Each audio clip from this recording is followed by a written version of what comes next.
Obras póstumas. Primeira parte. Capítulo 4. Controvérsias sobre a ideia da existência de seres intermediários entre o homem e Deus. N. 4 de fevereiro de 1867. Caro mestre. Algum tempo já faz que não dou sinal de vida. Muito ocupado sempre, durante a minha estada em Lyon, não pude ter conhecimento tão perfeito, quanto desejara, do estado atual da doutrina, neste grande centro. A uma única reunião espírita assisti. Entretanto, cheguei a comprovar que, neste meio, a primitiva fé continua sendo qual deve ser nos corações verdadeiramente sinceros.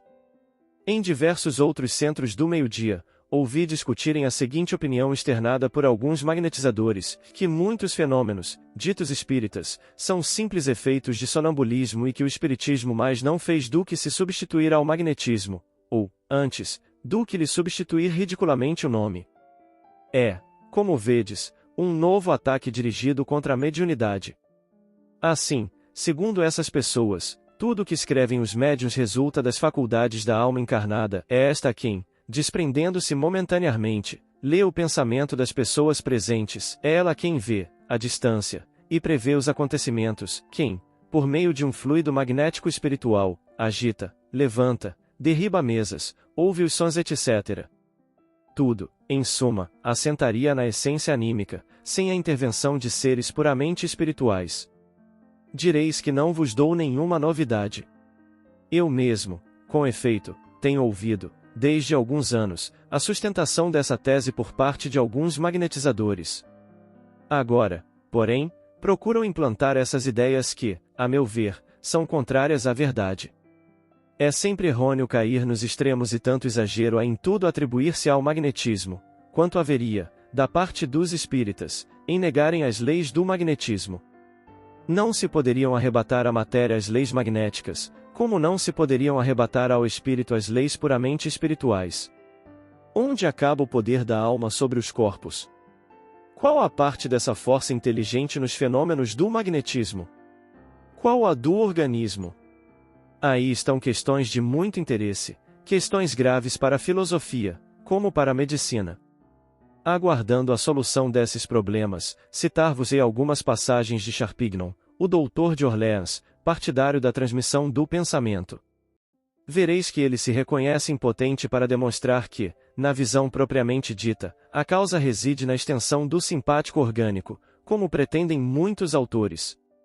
Diz, AP 289, e acadêmicos, duplicai o trabalho dos vossos candidatos, moralistas, promulgai leis para a sociedade, para o mundo, esse mundo que de tudo ri, que quer os seus gozos, desprezando as leis de Deus e os direitos do homem e que zomba dos vossos esforços, porque tem a seu serviço uma força de que não suspeitais e que deixastes crescesse de tal maneira, que não sois senhores de contê-la. AP 323, compreendemos muito bem, até aqui, o modo de transmissão do pensamento, mas somos incapazes de compreender, por meio dessas leis de simpatia harmônica, o sistema pelo qual o homem forma em si mesmo tal ou tal pensamento, tal ou tal imagem, e a solicitação de objetos exteriores. Isso está fora das propriedades do organismo e a psicologia, achando nessa faculdade rememorativa ou criadora, conforme o desejo do homem, alguma coisa de antagônico com as propriedades do organismo, fala depender de um ser substancial, diferente da matéria. Começamos, então, a encontrar, no fenômeno do pensamento, algumas lacunas entre a capacidade das leis fisiológicas do organismo e o resultado obtido. O rudimento do fenômeno, se assim nos podemos exprimir, é bem fisiológico, mas a sua extensão, verdadeiramente prodigiosa, não o é. E, aqui, necessário se torna admitir que o homem goza de uma faculdade que não pertence a nenhum dos dois elementos materiais de que, até o presente, o temos visto composto. O observador de boa-fé reconhecerá, pois, uma terceira parte que entrará na composição do homem, parte que começa a se lhe revelar, do ponto de vista da psicologia magnética, por meio de caracteres novos, e que se relacionam com o que os filósofos atribuem à alma. A existência, porém, da alma se encontra mais fortemente demonstrada pelo estudo de algumas outras faculdades do sonambulismo magnético. Assim, a visão à distância, quando completa e nitidamente destacada da transmissão do pensamento, não poderia, segundo a nossa maneira de ver, explicar-se pela extensão do simpático orgânico. Depois, a P330, tínhamos, como se vê, grandes motivos para avançar que o estudo dos fenômenos magnéticos guarda fortes relações com a filosofia e a psicologia. Assinalamos um trabalho a ser feito e a fazê-lo convidamos os homens da especialidade. Nas páginas seguintes, trata dos seres imateriais e de suas possíveis relações com as nossas individualidades. P349, para nós, é fora de dúvida e precisamente por motivo das leis psicológicas que esboçamos neste trabalho, que a alma humana pode ser esclarecida diretamente, ou por Deus, ou por uma outra inteligência. Cremos que essa comunicação sobrenatural pode dar-se, assim no estado normal, como no estado estático, seja espontâneo, seja artificial. P351, mas insistimos em dizer que a previsão natural no homem é limitada e não poderia ser tão precisa, tão constante e tão amplamente exposta, como as previsões feitas pelos profetas sagrados, ou por homens que tinham a inspirá-los uma inteligência superior à alma humana. P391, e a ciência e a crença no mundo sobrenatural são dois termos antagônicos, mas apressamo-nos a dizê-lo, são-no em consequência das exagerações que surgiram dos dois lados. É possível, ao nosso parecer, que a ciência e a lei façam aliança, e então, o espírito humano se achará no nível da sua perfectibilidade terrestre. P396, o Antigo, tanto quanto o Novo Testamento, assim como os anais de todos os povos, estão cheios de fatos que não se podem explicar, a não ser pela ação de seres superiores ao homem. Aliás, os estudos de antropologia, de metafísica e de ontologia provam a realidade da existência de seres imateriais entre o homem e Deus e a possibilidade de eles influírem sobre a espécie humana. Agora, a opinião de uma das principais autoridades em magnetismo, sobre a existência de seres fora da humanidade. Extraímo-la da correspondência de Deleuze com o Dr. Bilout, e o único fenômeno que parece comprovar a comunicação com os seres imateriais são as aparições, das quais há muitos exemplos. Como estou convencido da imortalidade da alma, não encontro razões para negar a possibilidade da aparição das pessoas que, tendo deixado esta vida, se preocupam com os que aqui lhes foram caros e vêm apresentar-se-lhes, para lhes darem salutares conselhos. O Dr. Ordinaire, de Macon, outra autoridade na matéria, assim se exprime, o fogo sagrado, a influência secreta, de Boileau, a inspiração, não provém, pois, de tal ou tal contextura, como pretendem os frenologistas, mas de uma alma poética, em relação com um gênio ainda mais poético. O mesmo com relação à música, à pintura etc. Essas inteligências superiores não seriam almas desprendidas da matéria e que se elevam gradualmente, à medida que se depuram, até a grande, a universal inteligência que as abrange todas, até Deus? Não tomariam lugar as nossas almas, após diversas migrações, entre esses seres materiais? Diz o mesmo autor, e do que precede, concluímos, que o estudo da alma ainda está na infância, que, existindo, do pólipo ao homem, uma série de inteligências e sendo certo que nada em a natureza se interrompe bruscamente, é racional que exista, do homem a Deus, outra série de inteligências. O homem é o elo que liga as inteligências inferiores, associadas à matéria, às inteligências superiores, imateriais. Do homem a Deus desdobra-se uma série semelhante à que vai do pólipo ao homem, isto é, uma série de seres etéreos, mais ou menos perfeitos, no gozo de especialidades diversas, com empregos e funções variadas.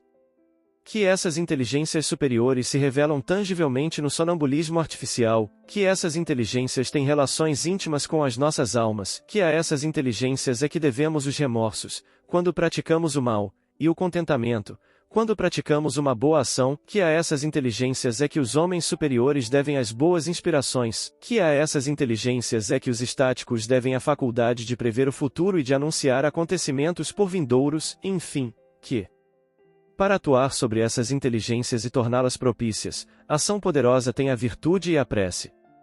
Nota, a opinião de tais homens, e eles não são os únicos, tem de certo um valor que ninguém poderia contestar, porém, nunca passaria de uma opinião mais ou menos racional, se a observação não a confirmasse. O Espiritismo está todo nas ideias que acabamos de citar apenas, ele as completa por meio de observações especiais e as coordena, imprimindo-lhes a sanção da experiência. Os que se obstinam em negar a existência do mundo espiritual, sem poderem, contudo, negar os fatos, se esfalfam por lhes encontrar a causa exclusivamente no mundo corpóreo. Mas uma teoria, para ser verdadeira, tem que explicar todos os fatos a que diz respeito, um único fato contraditório a destrói, porquanto não há exceções nas leis da natureza. Foi o que aconteceu à maioria das que no princípio se imaginaram para explicar os fenômenos espíritas. Quase todas caíram, uma a uma, diante de fatos que elas não abrangiam. Depois de haverem experimentado, sem resultado algum, todos os sistemas, forçoso se tornou volverem às teorias espíritas, como as mais concludentes, porque, não tendo sido formuladas prematuramente sobre observações feitas à pressa, abrangem todas as variedades, todos os matizes dos fenômenos. O que fez fossem aceitas tão rapidamente pela maioria das gentes foi que cada um achou nelas a solução completa e satisfatória para o que inutilmente procuram resolver por outras vias. Entretanto, muitos ainda as repelem, o que é comum a todas as grandes ideias novas que mudam os hábitos e as crenças, as quais todas esbarraram durante longo tempo em contraditores obstinados, mesmo entre os homens mais esclarecidos. Um dia, porém, chega em que o que é verdadeiro sobreleva o que é falso e todos se admiram da oposição que lhe moveram, tão natural parece o que fora repelido. O mesmo se dará com o Espiritismo, sendo de notar-se que de todas as grandes ideias que hão revolucionado o mundo, nenhuma conquistou em tão pouco tempo tão grande número de adeptos em todos os países e em todas as camadas sociais. Tal a razão por que os espíritas, cuja fé não é cega, antes se funda na observação, não se preocupam nem com os seus contraditores, nem com os que lhes partilham das ideias. Eles ponderam que, ressaltando das próprias leis da natureza, em vez de basear-se numa derrogação dessas leis, não pode a doutrina deixar de prevalecer, desde que essas leis sejam reconhecidas. Como todos sabem, não é nova a ideia da existência de seres intermediários entre Deus e o homem. Em geral, porém, toda a gente supunha que esses seres constituíam uma criação à parte. As religiões os designaram pelos nomes de anjos e demônios, os pagãos lhes chamavam deuses. Provando que tais seres não são senão as almas dos homens em diferentes graus da escala espiritual, o Espiritismo reintegra a criação na unidade grandiosa que é a essência mesma das leis divinas. Em vez de uma imensidade de criações estacionárias, que implicariam, da parte da divindade, capricho ou parcialidade, ele mostra haver uma única, essencialmente progressiva, sem privilégio para qualquer criatura, elevando-se cada individualidade do estado de embrião ao de desenvolvimento completo, como o germe que da semente se eleva ao estado de árvore. O Espiritismo, pois, revela a unidade, a harmonia e a justiça na criação.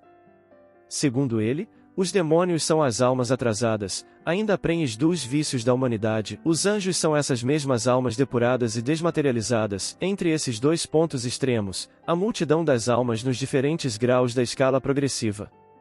Estabelece desse modo a solidariedade entre o mundo espiritual e o mundo corpóreo. Quanto à questão proposta, nos fenômenos espíritas ou sonambúlicos, qual o limite onde cessa a ação própria da alma e começa a dos espíritos? Diremos que semelhante limite não existe, ou, melhor, que nada tem de absoluto. Desde que não há espécies distintas, que a alma é apenas um espírito encarnado, e o espírito apenas uma alma desprendida dos liames terrenos, que um e outro são um mesmo ser em meios diferentes, as faculdades e aptidões têm que ser as mesmas. O sonambulismo é um estado transitório entre a encarnação e a desencarnação, um estado de desprendimento parcial, um pé antecipadamente posto no mundo espiritual. A alma encarnada, ou, se o preferirem o próprio espírito do sonâmbulo ou do médium, pode, portanto, fazer quase o que fará a alma desencarnada e até mais, se for mais adiantado, com a única diferença, todavia, de que, estando mais livre pelo seu desprendimento completo, a alma tem percepções especiais inerentes ao seu estado. É por vezes muito difícil distinguir, num dado efeito, o que provém diretamente da alma do médium do que promana de uma causa estranha, porque com frequência as duas ações se confundem e convalidam. É assim que nas curas por imposição das mãos, o espírito do médium pode atuar por si só, ou com a assistência de outro espírito, que a inspiração poética ou artística pode ter dupla origem. Mas do fato de ser difícil fazer-se uma distinção como essa não se segue seja ela impossível. Não raro, a dualidade é evidente, em todos os casos, quase sempre ressalta de atenta observação.